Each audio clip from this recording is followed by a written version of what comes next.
تو کفر کا تھوڑا سا وقت دنیا میں وہ کافر کے لیے ابدی عذاب کا ہے، اور مسلمان کے لیے دنیا کا تھوڑا سا وقت یہ مومن کے لیے ابدی نعمتوں کا ہے۔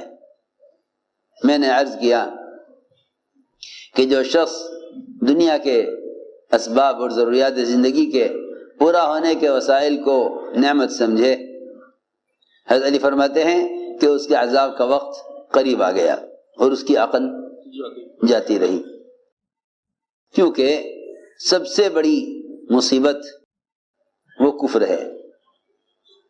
دنیا میں اللہ تعالیٰ کے استغنا کا مظہر کفر ہے، دنیا میں اللہ کے استغنا کا مظہر کفر ہے، اور آخرت میں اس کے استغنا کا مظہر جہنم ہے، اور دنیا میں اللہ کے فضل کا سب سے بڑا مظہر ایمان ہے، اور آخرت میں اللہ کے فضل کا سب سے بڑا مظہر جنت ہے۔ آخرت میں اللہ کے فضل کا جو مظہر ہے وہ جنت ہے، اس کے استغنا کا مظہر جہنم ہے۔ دنیا میں اللہ کی استغنا کا مظہر کفر ہے، اور آخرت میں اس کے استغنا کا مظہر جہنم ہے۔ یوں کہیں کہ اللہ تعالیٰ کے استغنا سے اس طرح ڈرا کرو جس طرح اللہ کے عذاب سے ڈرتے ہو۔ اللہ کے استغنا سے ایسے ڈرو جیسے اللہ کے عذاب سے ڈرتے ہو۔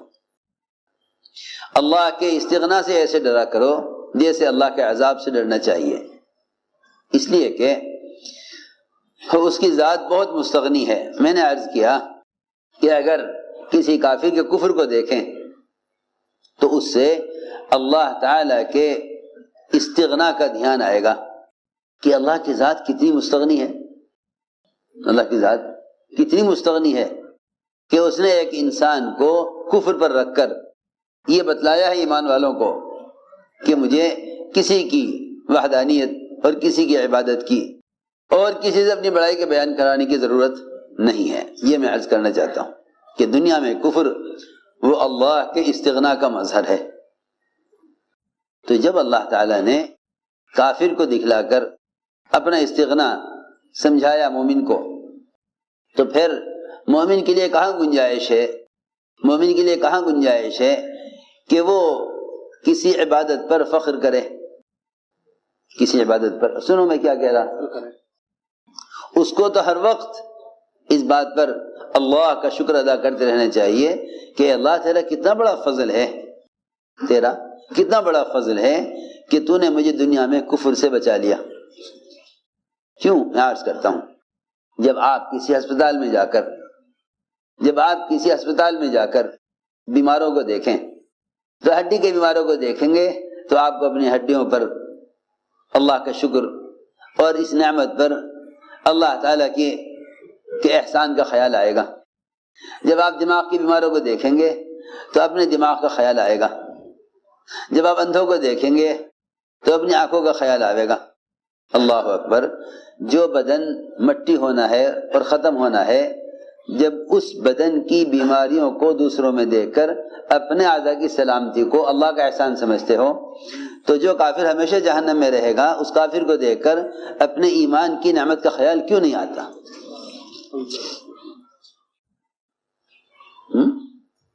میں حیران ہوں کہ اس زمانے میں پڑھے لکھے کیا عوام سب مسلمان ایمان کی نعمت سے غافل ہیں۔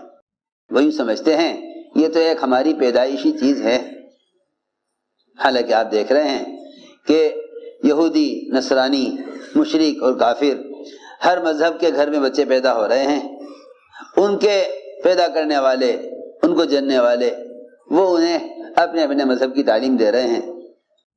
سوچنے کی بات ہے۔ اس لیے میں نے عرض کیا کہ جو شخص دنیا کی نعمتوں کو نعمت سمجھے اس کی عقل جاتی رہی، اس کے عذاب کا وقت قریب آ گیا۔ سب سے بڑی نعمت نعمت اسلام ہے، اس لیے کہا گیا الحمدللہ علی نعمت الاسلام۔ سب سے بڑی نعمت نعمت ایمان ہے۔ لیکن عجیب بات یہ ہے، اللہ تعالی نے ایمان کا نصیب جو ہے اور ایمان کی جو نعمت ہے وہ اللہ نے ہمارے اور آپ کے حصے میں رکھی تھی، اور ہم اس سے غافل ہو کر دنیا کی نعمتوں سے اپنا حصہ چاہتے ہیں، حالانکہ اللہ رب العزت نے ہمارا اور آپ کا نصیب ایمان بنایا ہے، لیکن ہم اس کو اپنا نصیب نہیں سمجھتے۔ سنو غور سے بات، ایمان ملائکہ کا نصیب نہیں ہے، ایمان ملائکہ کا نصیب نہیں، اور ایمان انبیاء کا نصیب نہیں، اور ایمان صحابہ کا نصیب نہیں، بلکہ ایمان ہمارا اور آپ کا نصیب ہے۔ میری بات بہت توجہ چاہتی ہے، میری بات بہت توجہ چاہتی ہے۔ جن کا اصل ایمان نصیب تھا انہوں نے تو اس کو کچھ نہ سمجھا، انہوں نے اس کو کچھ نہ سمجھا۔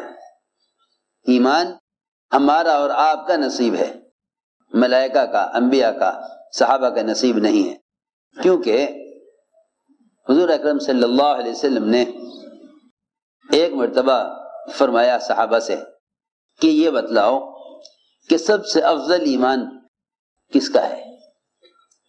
سب سے پوری حدیث سنو گے تو بات سمجھ میں آ جائے گی۔ آپ ہمارے صحابہ سے یہ بتاؤ سب سے افضل ایمان کس کا ہے؟ صحابہ نے عرض کیا کہ جی سب سے افضل ایمان تو فرشتوں کا ہی ہو سکتا ہے، سب سے افضل کامل ایمان فرشتوں کا ہو سکتا ہے۔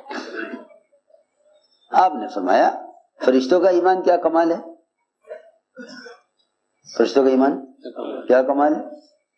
فرشتوں کا ایمان اگر ایسا نہ ہو تو کیوں نہ ہو، ہونا ہی چاہیے، ہونا ہی چاہیے ان کا ایمان۔ کیوں؟ اس لیے کہ جتنا غیبی نظام ہے اللہ رب العزت نے سارے غیبی نظام پر فرشتوں کو لگایا ہوا ہے۔ عرش کو فرشتے تھامے ہوئے، جہنم کی باغوں کو فرشتے تھامے ہوئے، انسانوں کی روح قبض کرنے پر فرشتے متعین، بادلوں کو فرشتے ہکا رہے، سارا نظام سورج کے نکالنے اور غروب کرنے اور اس کو چلانے پر فرشتے مامور،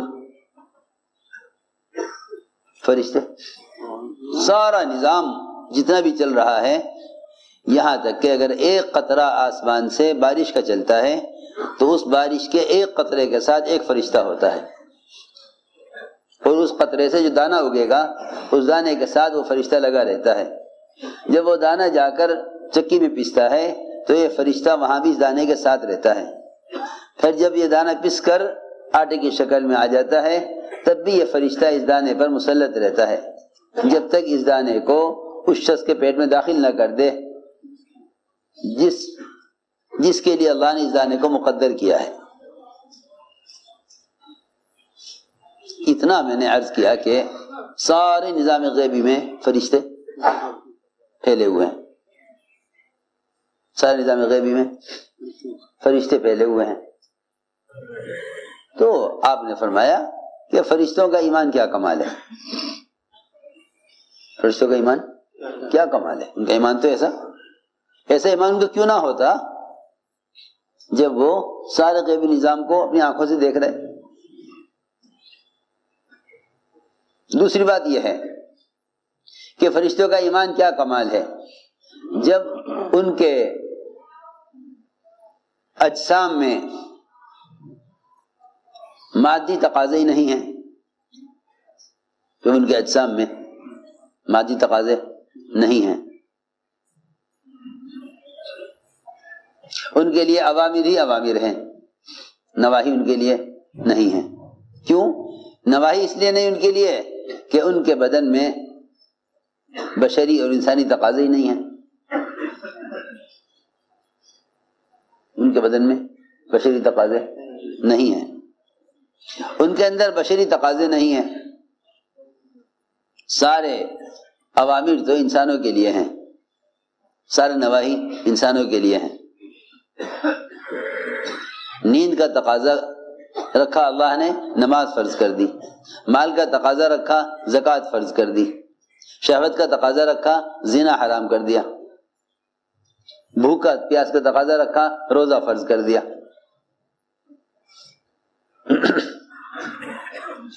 یہ سارے تقاضے فرشتوں کے اندر نہیں۔ میں نے عرض کیا کہ آپ نے فرمایا کہ فرشتوں کا ایمان کیا کمال ہے، فرشتوں کا ایمان کیا کمال ہے، ان کا ایمان تو ایسا ہونا ہی چاہیے تھا۔ صحابہ نے عرض کیا پھر تو ایمان انبیاء علیہ السلام کا ہی ہو سکتا ہے، پھر تو ایمان انبیاء علیہ السلام کا ہی ہو سکتا ہے۔ آپ نے فرمایا کہ انبیاء علیہ السلام کا ایمان ایسا کیوں نہ ہو، اور ان کا ایمان ایسا ہونا کیا کمال ہے؟ وحی ان پر آ رہی ہے، فرشتے ان سے مل رہے ہیں، سارا غیبی نظام کی سیر اللہ تعالیٰ انبیاء کو کرا رہے ہیں، سارے غیبی نظام کی سیر اللہ کرا رہے ہیں۔ حضور اکرم صلی اللہ علیہ وسلم کے سامنے آپ اچانک پیچھے ہٹے، اچانک آگے بڑھے۔ صحابہ نے عرض کیا کہ آپ کس طرف لپک رہے تھے اور کس سے آپ ایک دم اچھل کر پیچھے ہٹے؟ فرمایا کہ جنت میرے سامنے لائی گئی، میں بڑھا اس کی نعمتوں کی طرف، اور اچانک جہنم لائی گئی میرے سامنے تو میں اس کی آگ سے اور اس کی عذاب سے بچ کر پیچھے ہٹا۔ تو میں نے عرض کیا کہ آپ نے فرمایا کہ سارا غیبی نظام انبیاء علیہ السلام کے لیے کھلا ہوا ہے، تو انبیاء کا ایمان کیا کمال ہے، ایسا ہونا ہی چاہیے تھا، ایسا تو ان کا ایمان ہونا ہی چاہیے تھا۔ صحابہ نے عرض کیا کہ جی پھر تو آخری بات یہ ہے کہ پھر ہم صحابہ کا ہی ایمان اصل ایمان ہے، ہم صحابہ کا ایمان اصل ایمان ہے۔ آپ نے کیوں، تمہارا ایمان کیا کمال ہے، تمہارا ایمان کیا کمال ہے، تمہارا ایمان تو ایسا ہونا ہی چاہیے تھا۔ سوچو تو صحیح، بات چلتے چلتے چلتے کہاں پہنچی؟ اللہ اکبر۔ آپ نے فرمایا تمہارا ایمان کیا کمال ہے، میں تمہارے درمیان میں ہوں، غیبی نصرت مدد تم دیکھ رہے ہو، معجزات تم دیکھ رہے ہو، فرشتوں کا نزول غزوات میں تم دیکھ رہے ہو، تمہارا ایمان کیا کمال ہے، تمہارا ایمان کیا کمال